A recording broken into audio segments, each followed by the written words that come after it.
No todos los golpes de Estado empiezan con unos militares subiendo por las escaleras del Palacio Presidencial.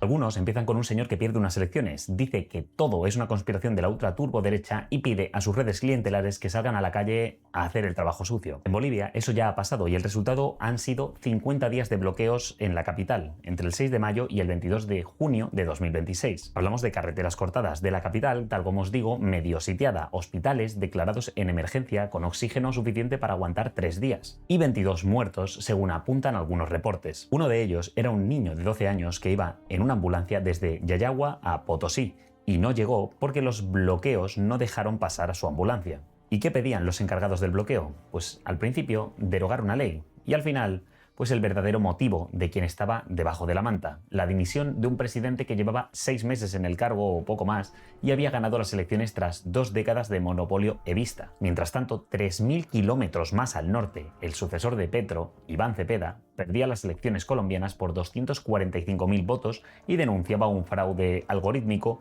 operado desde un servidor de Los Ángeles por una empresa israelí. Gracias a la beca proporcionada por Netanyahu, el Estado israelí permite a los jóvenes de entre 10 y 18 años a poder ir al centro de Madrid, que está lleno de judías calentorras que quieren que le dé hasta sacarle el juguillo. Gracias a Netanyahu. Dijo que no reconocía la legitimidad de Abelardo y que el verdadero presidente era Iván Cepeda. Así que hoy la pregunta que os voy a hacer es: ¿está Petro montando en Colombia el mismo caldo de cultivo que Evo Morales ya ha usado para intentar tumbar Bolivia? Si ganan, estaré yo en las calles arriesgándome. Otra vez con mi pueblo, otra vez a defender la justicia social. Recuerda mi canción. Si bebes, no conduzcas. Recuerda, si bebes, no conduzcas. Os adelanto la respuesta para no ser demasiado baiter, que es que no son la misma cosa o al menos no están en la misma fase. Pero antes déjame una comentada, una suscribida, compartida, me gusteada y suscríbete también al canal de directos. Dicho eso, vamos al lío. Antes de nada vamos a dejar clara una cosa, porque cuando uno critica a Evo Morales o a Gustavo Petro aparecen los de siempre a decir que estás defendiendo a la ultraderecha, a Estados Unidos o al gobierno de turno. No. Esto no va de izquierda contra derecha, va de democracia contra pseudocaudillos. Uno puede votar izquierda o a la derecha, pero al mismo tiempo odiar un ajuste económico y, en consecuencia, salir a manifestarse para exigir que no le pongan el diésel a 9 bolivianos, en el caso de Bolivia, el litro. Me parece completamente legítimo, aunque la realidad de Bolivia es que están muy jodidos tras 2 décadas de evismo y hoy toca pagar la cuenta de todo el despilfarro y redes clientelares que se han dado estos años anteriores. No hay manera bonita de salir del meollo en el que les han metido, lo que no quita, por supuesto, que podrás quejarte si las medidas no te gustan. Aunque ya te digo yo que toca joderse. Ahora te jodes, amigo mío. Y dicho eso, lo que no es legítimo es que un exdirigente decida que las elecciones solo valen cuando las gana él, que convierta cada derrota en un fraude y que use la calle como palanca para conseguir lo que no ha conseguido en las urnas. Y esto se aplica para todos los lados. La cosa es que hay veces que es un show y poco más, como por ejemplo el caso de Trump cuando perdió contra Biden, y por otro lado tenéis el caso que hemos visto en Bolivia, donde el objetivo era, de verdad, reventar el país en su peor momento. Y por si alguien se escandaliza, yo no vengo a decir aquí que Rodrigo Paz sea un santo ni que Abelardo de la Espriella vaya a gobernar de puta madre. Eso solo lo dirá el tiempo. Pero lo que el tiempo sí ha aclarado ya es que Evo ha intentado usar este golpe de Estado para destrozar un país al que va a tener que responder por su expolio, y que espero sea en no demasiado tiempo. Lo que yo defiendo en este vídeo es algo muchísimo más básico que todo lo anterior. Si has ganado unas elecciones limpias, tienes que poder gobernar y luego responderás ante los ciudadanos por las cagadas que hayas hecho. Pero vamos con los hechos, no os preocupéis. Rodrigo Paz gana las elecciones de 2025 y llega al Palacio Quemado en noviembre. Y se llama así, no es que os esté haciendo un spoiler del golpe de Estado. Encuentra un país sin dólares, con inflación de 2 dígitos, sin combustible y con las reservas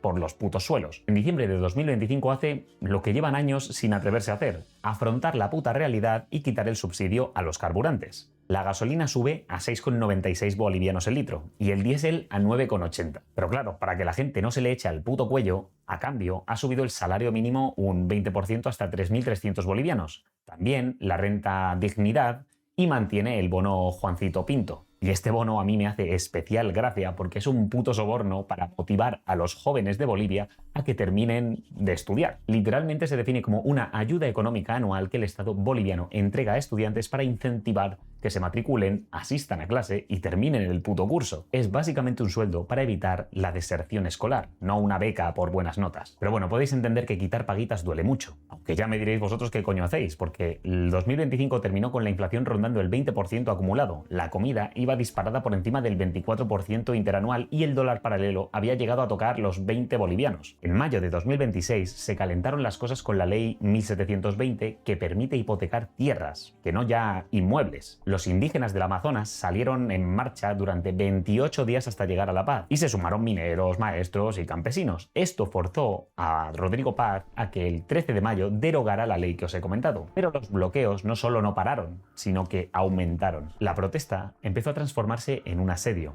El 19 de mayo, Evo Morales encabezó una marcha de 190 kilómetros hasta la capital y el 23 de mayo, Rodrigo Paz sacó al ejército y a la policía para abrir corredores humanitarios porque no eran capaces de meter suministros en la capital de Bolivia. Los convoyes fueron recibidos con pedradas y con dinamita.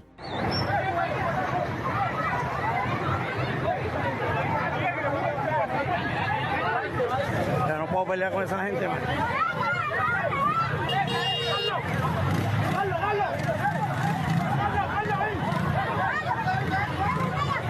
El 6 de junio, los asediantes hirieron a 6 policías con armas de fuego, uno de ellos acabó crítico. Y el 8 de julio se hizo un recuento que nos deja 22 muertos, 88 heridos, 583 arrestos y 38 agresiones a periodistas. De estos 22 muertos os voy a desglosar para que veáis bien lo que pasó. 3 de ellos murieron en operaciones de desbloqueo de la policía y de los militares, otros 3 porque recibieron ayuda médica tardía. 5 pacientes de cáncer no pudieron recibir su tratamiento por el bloqueo y 11 accidentes de tráfico que se dieron tratando de evitar los piquetes, incluyendo a 6 que iban en una avioneta de la Fuerza Aérea Bolivariana que se estrelló. Y la economía también salió trasquilada. En la capital se concentró la mayor subida de precios del país por desabastecimiento. El tema aquí es que la protesta empezó por una ley y se elevó para tumbar a un gobierno entero. Evo señaló que el gobierno de Rodrigo Paz era ilegítimo, el gobierno que le había ganado las elecciones, para que te conste.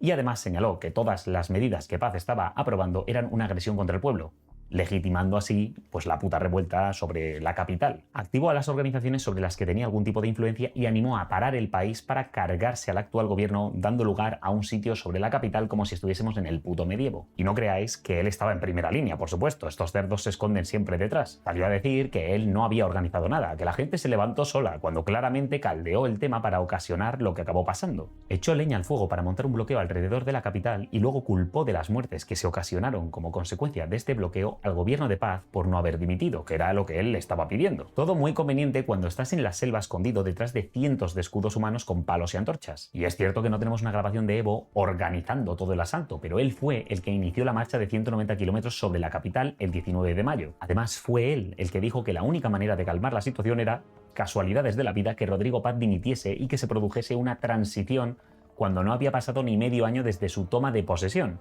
Además, el 20 de junio, Paz decretó el estado de excepción y firmó un acuerdo con la Central Obrera Boliviana para levantar parte del sitio que había sobre la capital. Evo ahí dijo que el líder de la Central Obrera se había vendido y se quedó solo. Pero añadió que eso no era el fin, que la batalla no terminaría, como el villano de una peli que te dice que va a volver. Volveré. El propio presidente Paz dijo que Evo es un hombre embrutecido por el poder, que hará lo posible por derrocar a este proceso democrático y violentar al ordenamiento constitucional, así como generar un nuevo escenario favorable para él y toda su organización criminal. Los 13 países del Escudo de las Américas, entre los que se incluye Bolivia y, por ejemplo, Estados Unidos, firmaron una declaración conjunta hablando de protestas y bloqueos dirigidos a subvertir el orden constitucional y se comprometieron a no permitir el derrocamiento de líderes democráticamente elegidos. Yo insisto en que sí, no todos los que se quejaban eran estómagos agradecidos de Evo, pero también es cierto que la realidad de Bolivia es complicada visto el estado en que ha quedado tras años de mala gestión y mal gasto de la riqueza que daba el gas al país. Y en esta situación yo pienso que Evo va a destrozar el país antes que rendir cuentas de la gestión, así que caldea el ambiente y se aprovecha del descontento de base para echar gasolina al fuego y tumbar un gobierno que trata de tomar medidas para que el país no quiebre económicamente. Porque sí, entre el 2006 y el 2014 Bolivia creció en torno al 5% anual y la pobreza extrema se redujo a aproximadamente la mitad. Ahora bien, aquello se financió con una lluvia de dinero que venía del gas y las materias primas. El problema no fue usar ese gas medidas para reducir la pobreza. Eso es exactamente lo que tienes que hacer. El problema fue gobernar como si el gas fuese para siempre. Cuando cayeron los ingresos de Bolivia por los hidrocarburos, el Estado mantuvo el gasto, los subsidios y unas empresas públicas que en muchos casos no funcionaban. Sí, os viene a la mente Cuba por algo. Tampoco diversificó la economía ni exploró nuevos yacimientos. El resultado se lo podéis preguntar a los bolivianos. Déficit, deuda, reservas que desaparecieron y un país que en febrero de 2023 ya no tenía dólares con los que pagar sus importaciones. Evo no es que fuese un genio que encontró un país sin recursos y generó dinero de la nada. Encontró la mayor renta gasífera de la historia de Bolivia, creó redes clientelares durante años sin prepararse para el futuro y ahora estamos viendo el final de esa opulenta cena y alguien tiene que pagar la puta cuenta. ¡La cuenta! He dejado la cartera en el coche. No te preocupes.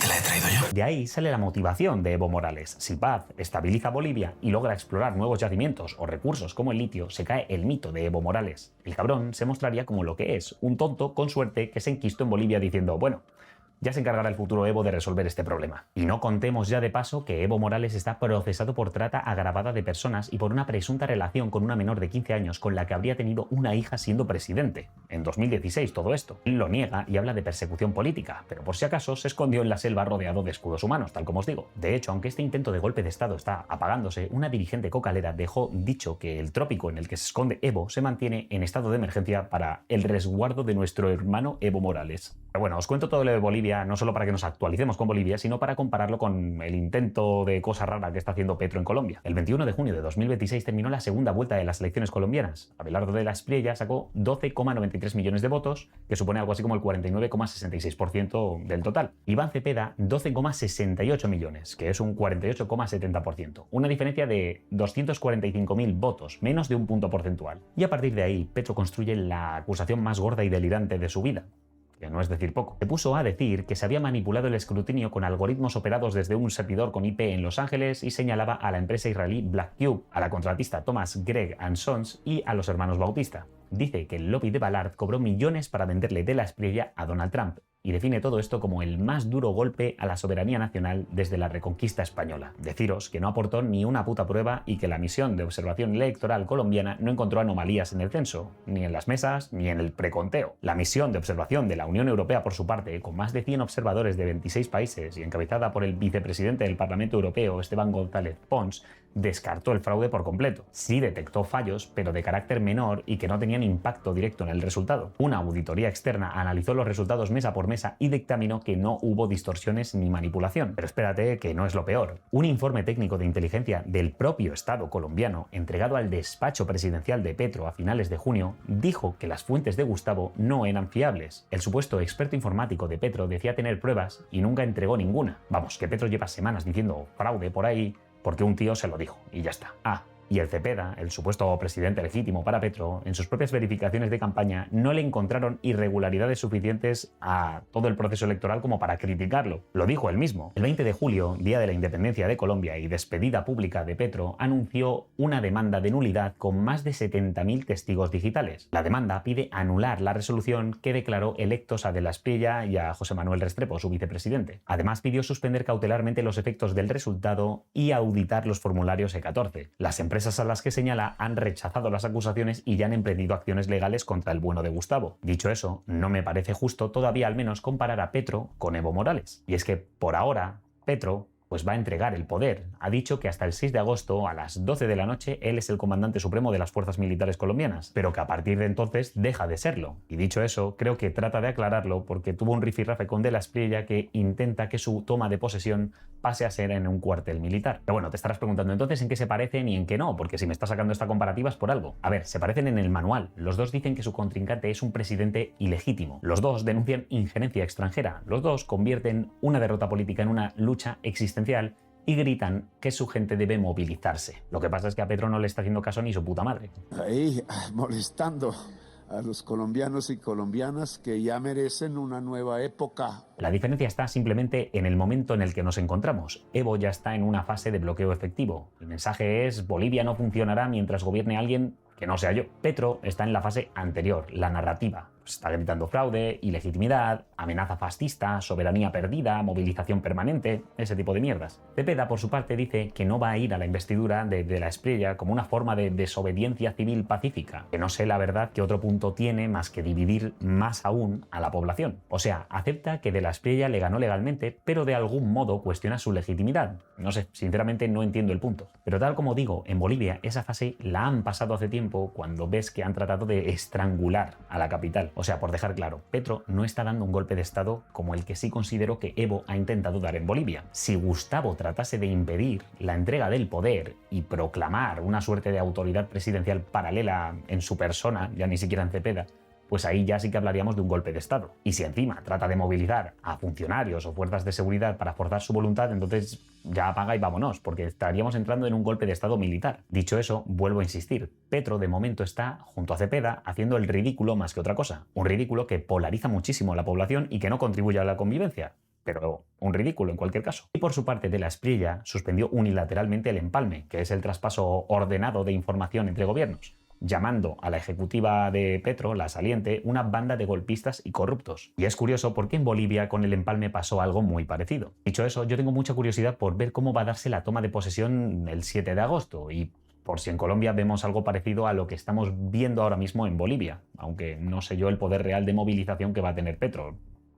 Todo se ha dicho. En Bolivia no es que no tuviesen derecho a protestar por la subida de los carburantes o por el hecho de que se permitiesen hipotecar las tierras, pero también es verdad que es que hay muy pocas soluciones para salir de la mierda en la que se encuentran. Dicho eso, desde que Evo Morales metió sus garras en el movimiento, el objetivo dejó de ser derogar una ley y pasó a ser echar a un presidente recién elegido asfixiando la capital del país. La protesta se convirtió en un intento de golpe de Estado, y este intento de golpe de Estado costó 22 vidas, entre ellas las de un niño de 12 años en una ambulancia que quedó atascada en los bloqueos. Petro todavía no ha llegado ahí, ha dicho que va a entregar el poder, tal como señalé, y probablemente lo entregue, pero lleva un mes y medio construyendo ladrillo a ladrillo el relato para justificar su escalada personal, si es que quiere hacerlo. Yo lo dudo extremadamente porque no veo al ejército alineándose con Gustavo, pero oye, cosas más improbables se han visto. Aunque bueno, es verdad que yo te cuento esto sin tener ni idea del asunto, así que trata de ilustrarme tú en comentarios. ¿Ves que hay cierto paralelismo entre Evo y Petro? ¿O estamos solo ante un show de un mal perdedor a punto de desaparecer de la vida política? ¿Crees que Petro tendría, de darse el caso, suficiente poder de convocatoria como para montar algo parecido a lo de Bolivia? ¿Tendrán los colombianos una toma de posesión tranquila el 7 de agosto?